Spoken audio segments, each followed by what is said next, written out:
Formula కేసులో ఇక అరెస్టులు.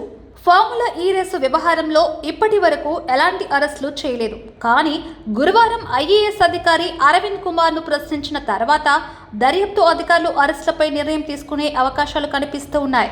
కేటీఆర్ మౌఖిక ఆదేశాల మేరకే డబ్బు తరలించారని అరవింద్ కుమార్ చెబుతున్నారు.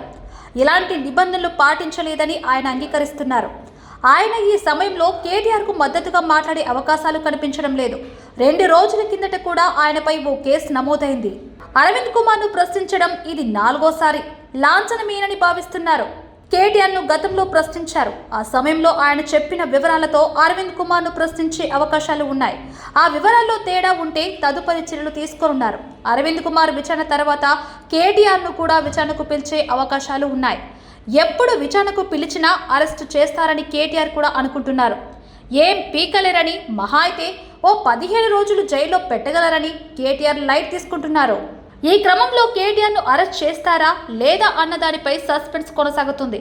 విదేశీ కంపెనీ ఖాతాకు మళ్లించిన డబ్బు మళ్ళీ ఎవరికి చేరింది? స్పాన్సర్షిప్ విరమించుకున్న కంపెనీ బీఆర్ఎస్ ఎందుకు 50 కోట్ల ఎలక్టోరల్ బాండ్లు ఇచ్చింది అన్న అంశాలపై స్పష్టత వస్తే దర్యాప్తు అధికారులు తుది నిర్ణయం తీసుకునే అవకాశం ఉంది. ఇక్కడ 50 కోట్లు దేశం దాటిపోయాయన్నది కళ్ళ ముందు ఉన్న నిజం కాబట్టి ఎలాంటి చర్య తీసుకున్నా డిఫెండ్ చేసుకోవడం కేటీఆర్కు కష్టమవుతుందన్న అంచనా ఉంది.